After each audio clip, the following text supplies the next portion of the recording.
जय हिंद साथियों। गरीब रहोगे तो कोई ध्यान नहीं देगा, जब आप कामयाब हो जाओगे तो सभी लोग आपसे जलेंगे।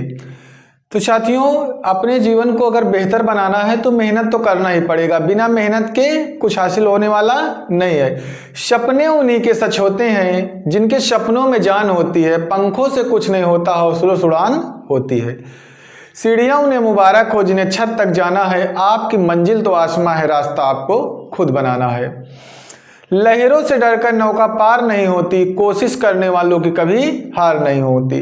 जब आंखों में अरमान लिया, मंजिल को अपना मान लिया, फिर मुश्किल क्या आसान किया, जब ठान लिया तो ठान लिया। तो हम पढ़ेंगे भारत के प्रमुख बंदरगाह। बंदरगाह यानी शिप स्टैंड, जो पानी के जहाज जहां पर ठहरते हैं उसे ही हम बंदरगाह कहते हैं। तो बंदरगाह के बारे में हम जानेंगे, जो हर पेपर में पूछे जाते हैं। पेपर में क्वेश्चन जो पूछे जाने वाले हैं, देखिएगा साथियों। भारत के प्रमुख बंदरगाह। भारत जो है प्राचीन काल से ही जो पड़ोसी देश हैं, पड़ोसी राज्य हैं, उनके साथ व्यापार करता रहा है। तो पानी के माध्यम से व्यापार करता रहा, यानी कि जलमार्ग से, और नदी या समुद्र तटों पर कई प्रकार की सुविधाएं प्रदान की जाती है। नदी या समुद्र तट के किनारे से जो शिप स्टैंड बनता है, उसी के सहारे जो आयात निर्यात किया जाता है तो सस्ता भी पड़ता है। जैसे जलयानों का आवागमन आसानी से किया जा सके। जलयान जो हैं, जलयानों का आवागमन एक स्थान से दूसरे स्थान तक आसानी से किया जा सके, उसीलिए शिप स्टैंड बनाया जाता है। या जहां पर अब पानी के जहाज ठहरते हैं उसे हम क्या कहते हैं? बंदरगाह कहते हैं।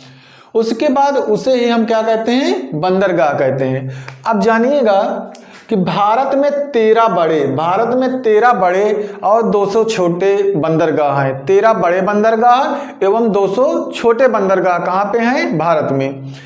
तो 200 छोटे बंदरगाह, 13 बड़े बंदरगाह हो गए और 200 छोटे बंदरगाह हो गए। अब बंदरगाह भी 2 प्रकार के होते हैं। प्राकृतिक बंदरगाह क्या होता है? जो स्थिति चाहिए वो प्राकृतिक रूप से मिले, जैसे कि वहां का जल एकदम शांत होना चाहिए ताकि समुद्र की तेज जो लहरें होती हैं वो शिप्स को या पानी के जो जहाज होता है उसको नुकसान ना पहुंचा सके। और कृत्रिम बंदरगाह क्या होता है? कृत्रिम होता है कि जो सुविधाएं नहीं होती वो कृत्रिम रूप से हम लोग बना लेते हैं, उसे ही हम क्या कहते हैं? कृत्रिम बंदरगाह। और प्राकृतिक बंदरगाह यानी कि वहां का जल शांत होना चाहिए। तो अब हम पढ़ेंगे गुजरात का बंदरगाह है कांडला बंदरगाह। कौन सा बंदरगाह है? कांडला बंदरगाह। इसी जो कांडला बंदरगाह है ये गुजरात राज्य में स्थित है। कहां पे स्थित है? गुजरात राज्य में कांडला बंदरगाह है, जिसका नाम बदल करके दीनदयाल उपाध्याय बंदरगाह कर दिया गया, यानी कि दीनदयाल बंदरगाह कर दिया गया है। तो दीनदयाल बंदरगाह अगर पूछा जाए किस बंदरगाह का नाम है, तो कांडला बंदरगाह का नाम है। उसके बाद ये जो कांडला बंदरगाह है, जो पहले पूर्वी और पश्चिमी देशों के साथ जो व्यापार होता था वो किस बंदरगाह से होता था? कराची बंदरगाह का उपयोग करते थे। भारत विभाजन जब हुआ तो कराची कहाँ चला गया? पाकिस्तान के हिस्से में। तो वो जो बंदरगाह था वो पाकिस्तान के हिस्से में चला गया। तो उसके बाद कौन सा बंदरगाह आया? कांडला बंदरगाह का उपयोग करने लगे। तो स्वतंत्रता के जो पूर्व थे, पूर्वी एवं पश्चिमी देश के साथ जो व्यापार होता था वो कराची बंदरगाह का उपयोग किया जाता था। किसका? कराची का। उसके बाद फिर ये बंदरगाह अपना भारत जब आज़ादी के बाद, जब बट गया आज़ादी के पहले कराची, जब कराची पाकिस्तान में चला गया, तो आज़ादी के बाद अगर पूछा जाए कौन सा बंदरगाह उपयोग में लाया गया, तो कांडला बंदरगाह। कहाँ पड़ता है? गुजरात में। उत्तर भारत की जो आवश्यकताएं हैं सर्वाधिक पूर्ति किस बंदरगाह से होती? कांडला बंदरगाह, क्योंकि गुजरात में है। गुजरात कहाँ पड़ता है? पश्चिम साइड में। तो वहां से जो भी नजदीक वाले राज्य हैं वहां अगर सामान पहुंचाना होता तो इसी बंदरगाह का उपयोग करते हैं। तो उत्तर भारत की आवश्यकताएं सर्वाधिक किससे पूर्ति होती है? कांडला बंदरगाह। उसके बाद अब दूसरा देखेंगे मुंबई बंदरगाह। यह भारत का सबसे बड़ा प्राकृतिक बंदरगाह है। मुंबई बंदरगाह जो है यह भारत का सबसे बड़ा प्राकृतिक बंदरगाह है। भारत का सबसे बड़ा अगर प्राकृतिक बंदरगाह पूछा जाए तो कौन सा है? मुंबई बंदरगाह। इसे हम भारत का प्रवेश द्वार कहते हैं। गेटवे ऑफ इंडिया कहाँ है? मुंबई में। तो वही भारत का प्रवेश द्वार जो है, जिसे हम क्या कहते हैं? गेटवे ऑफ इंडिया, मुंबई बंदरगाह के नाम से जानते हैं। भारत का सर्वाधिक व्यापार मुंबई बंदरगाह से होता है, या भारत का सबसे बड़ा प्राकृतिक बंदरगाह है। उसके बाद अगला है नाहवा सेवा बंदरगाह। नाहवा सेवा बंदरगाह जो है ये महाराष्ट्र में पड़ता है। ये मुंबई बंदरगाह का दबाव कम करने के लिए नाहवा सेवा बंदरगाह बनाया गया है। ये कहाँ पे है? मुंबई में। किसका दबाव कम करने के लिए? मुंबई बंदरगाह का दबाव कम करने के लिए बनाया गया, यानी वहां पर ज्यादा भीड़ भाड़ होती। तो यह भारत का कृत्रिम बंदरगाह है। नाहवा सेवा बंदरगाह क्या है? यह भारत का कृत्रिम बंदरगाह है। अन्य नाम जवाहरलाल नेहरू बंदरगाह। नाहवा सेवा का अन्य नाम क्या है? जवाहरलाल नेहरू बंदरगाह। जैसे कांडला बंदरगाह का नाम दीनदयाल बंदरगाह कर दिया गया है।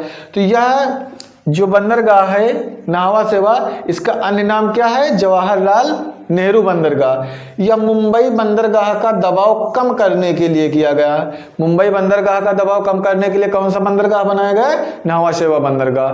तो साथियों, संघर्ष को जारी रखना। बेहतरीन इंसान अपनी मीठी जुबान से जाना जाता, वरना अच्छी बातें तो दीवारों पर भी लिखी होती है। खूबसूरत लोग हमेशा अच्छे नहीं होते, लेकिन अच्छे लोग हमेशा खूबसूरत होते हैं। जो मर्मागाओ बंदरगाह है, मर्मागाओ बंदरगाह कहाँ स्थित है? गोवा में।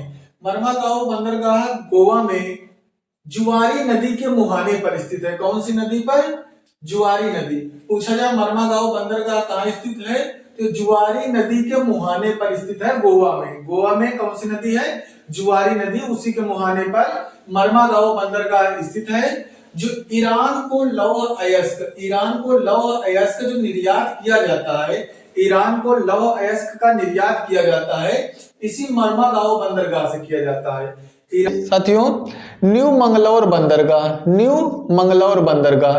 तो अगर पूछा जाए कि लौह के लिए निर्यात के लिए कौन सा बंदरगाह का उपयोग किया जाता है, ईरान और जापान को, तो गोवा के जो तट पर है मर्मागाओ बंदरगाह है, ये जुआरी नदी के मुहाने पर स्थित है। ईरान को लौह अयस्क, जापान को निर्यात किया जाता है।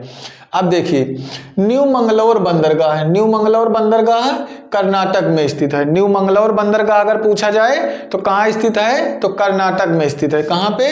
न्यू मंगलौर बंदरगाह कर्नाटक में स्थित है। और पूछा जाए कोच्चि बंदरगाह कहाँ है, तो कोच्चि बंदरगाह कहाँ है? केरल में स्थित है। 13 बड़े बंदरगाह तथा 200 छोटे बंदरगाह भारत में स्थित है। जैसे हम किसी देश से कुछ मंगाते हैं और हम किसी देश को कुछ भेजते हैं, तो पानी के जो शिप स्टैंड बनाए जाते हैं, बंदरगाह बनाया जाता है, तो पानी के जहाज द्वारा हम सामान को अपने यहाँ मंगवाते हैं और दूसरे देशों को कुछ भेजते हैं। तो इसीलिए किसका निर्माण होता है? बंदरगाह का। अब न्यू मंगलौर बंदरगाह पूछा जाए तो कहाँ स्थित है, तो कर्नाटक में स्थित है। कोच्चि बंदरगाह कहाँ स्थित है? केरल में। अब कोलकाता हल्दिया बंदरगाह को देख लीजिए। कोलकाता हल्दिया बंदरगाह, दो अलग अलग बंदरगाह है, इसीलिए हम इसको कोलकाता हल्दिया बंदरगाह के नाम से भी जानते हैं। जो कोलकाता बंदरगाह है ये पश्चिम बंगाल में स्थित है। कहाँ स्थित है? कोलकाता बंदरगाह पश्चिम बंगाल में, ये हुगली नदी के तट पर स्थित है। जब गंगा नदी पश्चिम बंगाल में पहुंचती है, जैसे पिछली क्लास में जब हम गंगा नदी के बारे में बताएं, जब फरक्का बैराज के पास गंगा की 2 शाखाएं हो जाती, एक पद्मा जो बांग्लादेश चली जाती, दूसरी जो हुगली नदी है वो आ जाती है पश्चिम बंगाल में, और छोटा नागपुर के पठार से दामोदर नदी निकलती है और जा करके उसी हुगली नदी में मिल जाती है। तो उसी हुगली नदी के तट पर कौन सा बंदरगाह स्थित है? कोलकाता बंदरगाह। और जो हल्दिया बंदरगाह है ये समुद्र तट पर स्थित है, वहीं पर समुद्र तट पर स्थित है। यानी कि कोलकाता बंदरगाह हुगली नदी के तट पर स्थित है, हल्दिया बंदरगाह समुद्र तट पर स्थित है। इसीलिए हम दोनों को मिलाकर के क्या कह देते हैं? कोलकाता हल्दिया बंदरगाह। जो हल्दिया बंदरगाह है, जो हल्दिया बंदरगाह समुद्र तट पर बना है, ये कोलकाता बंदरगाह का सहायक बंदरगाह है, सहायक बंदरगाह है। उसके बाद अगला बंदरगाह है पारादीप बंदरगाह, ये उड़ीसा में पड़ता है। पारादीप उड़ीसा में पड़ता है। पारादीप बंदरगाह जो है उड़ीसा में पड़ता है। झारखंड और उड़ीसा राज्य का लौह अयस्क होता है। झारखंड और उड़ीसा का जो लौह अयस्क होता है ये हम जापान को निर्यात करते हैं। कहाँ को निर्यात करते हैं? जापान को निर्यात करते हैं। तो किस बंदरगाह से? पारादीप बंदरगाह से झारखंड और उड़ीसा का जो लौह अयस्क होता है इसको हम कहाँ पर निर्यात करते हैं? जापान को निर्यात करते हैं। अगला विशाखापट्टनम बंदरगाह इंपॉर्टेंट क्यों है? यह भारत का सबसे गहरा बंदरगाह है। अगर पूछा जाए कि भारत का सबसे गहरा बंदरगाह कौन सा है तो विशाखापट्टनम बंदरगाह है, जो कहाँ पड़ता है? आंध्र प्रदेश में। भारत का सबसे गहरा बंदरगाह विशाखापट्टनम बंदरगाह है, जो कहाँ पड़ता है? आंध्र प्रदेश में। इसके निकट इस जो बंदरगाह है विशाखापट्टनम बंदरगाह के डॉल्फिन नोज नाम की एक पहाड़ी है जो तेज समुद्री हवाओं से बचाती है, क्योंकि जब समुद्री हवाएं तेज आएंगी तो लहरें जब तेज होंगी तो शिप को नुकसान पहुंचा सकती हैं। इसलिए ये जो सुरक्षित क्यों है? क्योंकि यहाँ पर डॉल्फिन नोज नाम की पहाड़ी स्थित है। कहाँ पे? जो विशाखापट्टनम बंदरगाह है उसी के पास। अगला है चेन्नई बंदरगाह। ये कहाँ पड़ता है? चेन्नई, तमिलनाडु में। तमिलनाडु के 3 बंदरगाह हैं। सबसे ज्यादा अगर बंदरगाह कहाँ पे हैं? चेन्नई में 3 बंदरगाह हैं। और 3 बंदरगाह में देखो, भारत का सबसे पुराना बंदरगाह कृत्रिम बंदरगाह है। ये कृत्रिम यानी मानव निर्मित बंदरगाह है चेन्नई बंदरगाह। ये तमिलनाडु में पड़ता है। भारत का सबसे पुराना कृत्रिम बंदरगाह है। कौन बंदरगाह? चेन्नई। उसके बाद वही तमिलनाडु में दूसरा बंदरगाह है एन्नौर बंदरगाह। कौन सा?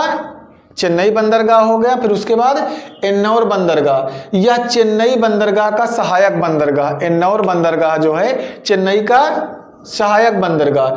तूतीकोरिन जो बंदरगाह है इसे हम चिदंबरनार के नाम से भी जानते हैं। किस नाम से जानते हैं? चिदंबरनार बंदरगाह के नाम से भी जानते हैं। किस बंदर को? तूतीकोरिन बंदरगाह को। तूतीकोरिन बंदरगाह को चिदंबरनार बंदरगाह के नाम से जानते हैं। ये भी कहाँ पड़ता है? तमिलनाडु में। यह भारत का सबसे छिछला बंदरगाह है। सबसे गहरा में आंध्र प्रदेश वाला है जो विशाखापट्टनम है, और सबसे छिछला बंदरगाह कौन है? तूतीकोरिन बंदरगाह, जिसे हम चिदंबरनार बंदरगाह के नाम से जानते हैं। और इसमें एक चीज ये है कि ये मन्नार की खाड़ी में स्थित है। कहां पर स्थित है? मन्नार की खाड़ी में। चिदंबरनार बंदरगाह, जिसे हम तूतीकोरिन बंदरगाह के नाम से जानते हैं, ये तमिलनाडु में पड़ता है। यह भारत का सबसे छिछला बंदरगाह है। कौन सा? चिदंबरनार। तो यह छिछला बंदरगाह है। तो यहाँ पर क्या होता? 5 किलोमीटर दूर ही शिप को रोक देते हैं, फिर छोटी छोटी शिप्स में सामान लाद करके भारत आता है। तो ऐसे करके, क्योंकि वो छिछला है, वहाँ बड़ी जहाजें फंस सकती हैं, इस वजह से 5 किलोमीटर पहले ही रोक दिया जाता है, और रोकने के बाद छोटी शिप्स लगा करके उससे सामान उतार करके ले आया जाता है। और उसके बाद तीनों बंदरगाह, ये चेन्नई बंदरगाह, एन्नौर बंदरगाह, तूतीकोरिन बंदरगाह, ये तीनों कहाँ हैं? ये तीनों तमिलनाडु में है। अगला लास्ट जो बंदरगाह है पोर्ट ब्लेयर बंदरगाह। पोर्ट ब्लेयर बंदरगाह कहाँ स्थित है? तो अंडमान निकोबार द्वीप में स्थित है। कहाँ स्थित है? अंडमान निकोबार द्वीप में। कौन सा बंदरगाह स्थित है? पोर्ट ब्लेयर बंदरगाह। तो ये हमारे बंदरगाह को देख लिए कि भारत के प्रमुख बंदरगाह। बंदरगाह क्या होता है? जहां से आसानी से, यानी कि शिप स्टैंड कर सकते हो, जहां से दूसरे देशों से जो भी हम जल के मार्ग से सामान आयात निर्यात करते हैं, वहीं पर उसको ला करके बंदरगाह के पास रोक दिया जाता है। फिर सामान धीरे धीरे भारत में आ जाता है, या भारत का सामान दूसरे देश में, यानी हम एक प्रकार से शिप स्टैंड कह सकते हैं। साथियों, जिंदगी में अगर कामयाब होना है तो बहानों का हवाला तो छोड़ना ही पड़ेगा। अगर आप जिंदगी में बहाने बनाते हैं तो आप जिंदगी में कभी कामयाब नहीं हो सकते। जो लोग कामयाब होते हैं उनके हिस्से में कभी बहाने नहीं आते। दिन रात मेहनत करते, कहने को क्या दुनिया मेहनत करने में लगी है। असल में कामयाब वही होता है जो बातों से नहीं रातों से लड़ता है, दिन रात मेहनत करता है। जिंदगी में चाहे 10 बार फेल हो जाओ, चाहे 100 बार फेल हो जाओ, लेकिन कसम खा लो कि आम आदमी बनकर नहीं जीना। कभी हारने का इरादा है तो उन लोगों के बारे में सोच लेना जिन्होंने कहा था तुम्हारे बस का नहीं है। जय